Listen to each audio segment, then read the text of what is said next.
Hey guys, Joe Madden of the Joe Madden Sports Podcast here, joined this afternoon by Jay Kornegay of SuperBook Westgate. Jay, welcome back to the show. How's the day treating you so far? Pretty good, Joe. Good to see you. Thanks for having me on.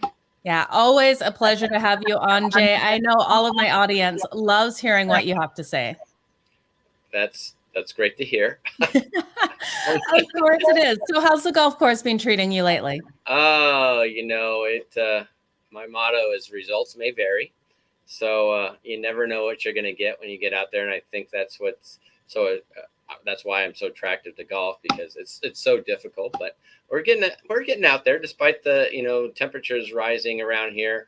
We'll continue to go out there. Just get out there very early in the morning, Joe. Yeah, absolutely. I wish I had that issue here having to get out to the course early in the morning. You could go any time of day here and still be chilly at this point in the year. But we got the US Open next week. That's exciting. Yeah, it is. And a lot of talk this week has been about the LIV tour starting, and there's a lot of people saying that they won't watch it or it's a Mickey Mouse league. I'll be watching because it's so intriguing. I gotta say I never thought a golf tournament would use a shotgun start. I mean that's what we do out here. Yeah. The beer cart and all, but they are starting this tournament using a shotgun start. I think it's going to be really intriguing. Now, I'm not sure if it's going to be something I'm going to watch every week, but I certainly am intrigued by how they're going to run this tournament and how they're going to show it. So I'll be watching a little bit of that this week, along with this week's tournament on Canadian Open, actually, right? Yeah. Then the U.S. is watching the majors is always exciting for me. It's something that I don't like to miss. Yeah, I heard there was a little bit of drama though and controversy around the Live one. Oh, well, a lot actually, a lot of different opinions. I've been following Twitter, and there's some really great opinions on both sides. What these guys should do, what they shouldn't do. Versus the money grab. As a PGA Tour just thinking about themselves and restricting these guys from coming back to the tour. I think it's going to be very interesting to see how this unfolds over the years. Absolutely. So Jay, have we heard, are these players going to be blacklisted then from the PGA? They are not. Once they go and leave the PGA Tour and play on this tour, as far as I know, they will not be allowed to play on the PGA Tour events. And Wow. so that includes, I believe, the President's Cup. Most likely, they will not be able to play in the Ryder Cup as well. But they will be able to play in the majors as long as they qualify for that particular major, meaning some are in the top 50 ranked in the world or top 100 in the world. You can qualify for the major. So we'll still see some of these golfers. There's not too many great golfers going over to the LIV tour, but there are a couple, obviously. DJ Gooch is going over there. Garcia, I heard Ricky's going to go over there as well. I guess we'll only be able to see these guys during the majors now, but at least they'll be able to, play in those main events. Yeah, absolutely. We'll still get to see them for sure. Now, Jay, you've been in the industry quite a while. I've been talking to some guests about some interesting stories that they've had over the years. Anything that really sticks out for you? Well, I'm not going to share everyone. I could only imagine the stories you could tell. There's some crazy ones, and when you're dealing with the general public like we have for over 35 years now, there's plenty of stories out there, and some I can share with you, some I won't share with you. But one that always comes to mind, a lot of people know that I'm a Denver Bronco fan, and the Broncos were playing the Falcons in the Super Bowl, and we had a proposition up: would Bubby Brister have a rushing attempt? What we were thinking it was that they would, if the Broncos were winning late, they would take Elway off the field, give him his due, and bring in Bubby Brister, and Bubby Brister would kneel down. Well, that's exactly what happened. Wow. And we did indicate that a kneel down is a rushing attempt, and so everybody knew. And I believe Bubby took 2 kneel downs, and so after the game, as we were cashing out everybody, we had this real red hot customer that had a problem with that proposition because I was from Colorado. And he accused me in a very loud voice. I think he used all caps, actually, that he said that I had a hotline or a direct line to Coach Mike Shanahan of the Denver Broncos, and that I called him to put in Bubby Brister. And Wow. then everybody was like, "Are you crazy?" He's like, "He's from Denver. He knows Mike, you know." And I'm like, "I don't know Mike, but I'm pretty sure he wouldn't take my call during the Super Bowl if that was the case." You know, the other problem to that story was the TV cameras, the broadcast never showed Bubby Brister kneeling down. They only showed Elway on the sidelines being congratulated by all his teammates and coaches and everything for, you know, winning his second consecutive Super Bowl. They never showed Bubby. So the crowd didn't see it, or, you know, the viewers didn't see it, but we knew in the back room, we're going, you know, what's going on. Bubby's right now taking a kneel down. And that's exactly what was going on, but no one ever saw it. So he thought I called Coach Mike Shanahan to put in Bubby, and he was pretty threatening. We actually had to get him escorted. Yeah, I bet you did. If only you had that hotline, right? Could make those phone calls. That would be incredible. I wish I had a few hotlines, yes, to tell the coaches what we need. And if you don't mind, you know, I know you're right in the middle of the Super Bowl, Coach, but could you put in Bubby for us? You know, we really need him to have a rushing attack. Absolutely. I tell you, though, when I'm watching some of these games, Jay, I swear the coaches can hear what I'm yelling at them from the couch. You know, I always thought it would be nice to have a really educated gambler, you know, sports bettor next to that coaching staff, because they could give them some insight of what really they should do sometimes, because we've seen it in all sports, right, at all levels, make some really bonehead, you know, mistakes, especially with like clock management and stuff like that. But I always said that these handicappers really know quite a bit about these teams and the players, to an extent maybe more than some of the announcers that we listen to. So I wouldn't be against that, even though I know a lot of people would take it the wrong way. I agree with you there. And I tell you how many times I wanted to scream at the Chargers coach for taking that fourth down instead of just kicking the field goal. Right. Frustrating.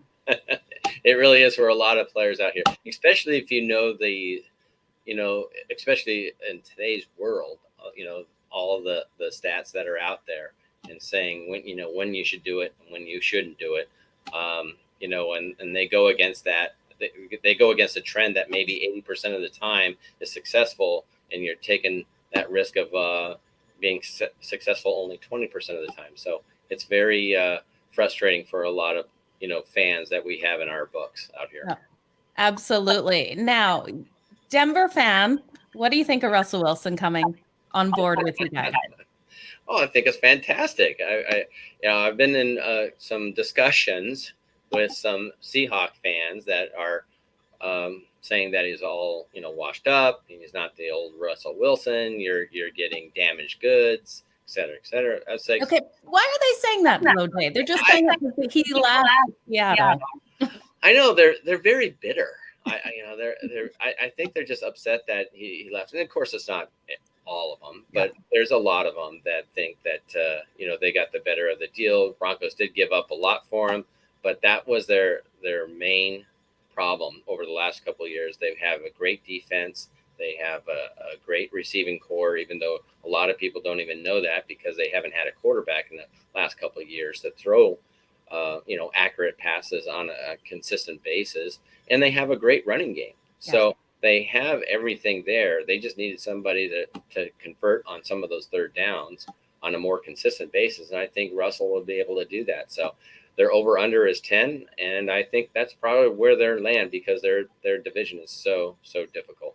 Yeah, absolutely. You got to go against my Chargers, Kansas City, and the Raiders. Hard. I think it's one of the hardest divisions. I believe it is the toughest division out there. And I look at the schedule for all those teams, and I'm like, wow, they don't have many breaks. So, every game is going to be very difficult for everybody in the AFC West this year. Yeah, absolutely. Well, I can't wait for football season to start. That being said, we're kind of in a slower season right now, Jay. But we can still start signing up for the Super Contest. When is the sign up starting for that? The Super Contest will be accepting entries starting July 1st. So we're right around the corner. And you're right, we're approaching the slow season for us. The second half of June, the first half of July, we kind of get our vacations in. But that doesn't stop us start looking at some college football as well. We're looking at college football games of the year, over under wins for a lot of different teams as well. We'll post all those college numbers probably in mid-July. Don't quote me on that because I don't have a specific date, but we're going to have to work around some of these vacations that we're taking. But sometime in the middle of July, we'll post all our college football numbers. So that's right around the corner as well.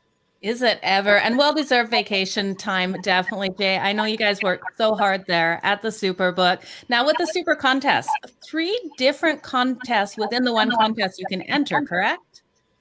That's correct. We have, and based off last year, we really took our in-season contest. Well, let me step back here. The Super Contest, the main Super Contest, has 11 in-season contests. So the Super Contest, there's actually 12 different ways you can win. The overall champion, of course, but we have 6 3-week contests. We have 3 6-week contests, and we have 2 9-week contests within the main Super Contest. So there's plenty of ways to win. We got so much terrific positive feedback from last year that we actually added those 2 9-week contests in there this year. And I think that's going to go over very well this year. And you mentioned the other Super Contest. We have Super Contest Gold, which is limited to 1 entry per person, but it's $5,000, winner take all. It's a very special contest because we think that's really, some of the top handicappers in the world enter this thing. And they all know it's winner take all, and it's gone over very well. I think we're into about 4 or 5 years now into that. And then we have the Super Contest Reboot.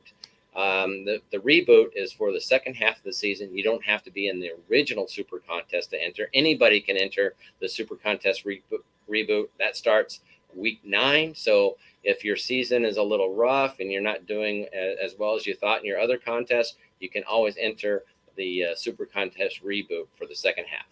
That is fantastic. You have that option to do the reboot as well, Jay. I love it. You guys are doing such great stuff over at the SuperBook. Anything else happening right now that you want to talk about? How's things looking on the floor? Excuse me? How's things looking in the actual book itself? Oh, good. We're going through some renovations. We are, I'm glad you brought that up, actually. And it's not that you are aware of it, but we are we're renovating our VIP booths. Okay. And VIP pods. So we're bringing all new flooring and seating, couches, tables, you name it. We're really spicing that up, and we'll have all that done before the season starts, before the football season starts. So we're looking forward to that and making that area a lot more comfortable for our VIPs or those that want to rent that space out on a weekly basis. So it's a prime real estate, Joe. It's where these things are located. So when you're in town and you want to get a prime seat, we rent those out, and for it's basically an F&B minimum. I mean, it could be $500. It could be a couple $1,000 pending the weekend. Oh, that's wonderful. How many people can you fit in that VIP section, Jay? You can probably fit 8 to 10 on the booths, and the other one, the pods, hold 7 to 9. I just had a feeling that you guys were doing more. I know it's quiet season, but you guys don't stop at the SuperBook. So thanks for letting us know about that, Jay. I want to wish you an incredible day. Thank you so much for joining me here on the Joe Madden Sports podcast. Good luck in golf this week. Well, thanks, Joe. Thanks for having me on again. Appreciate it. Thank you, Jay. Can you let everyone know where to find you? They can find me on Twitter at Jay Kornegay. That's Jaykornegay. Absolutely. And you guys head on over to superbook.com to sign up for the SuperBook contest. Thanks, Jay. Thanks, Joe.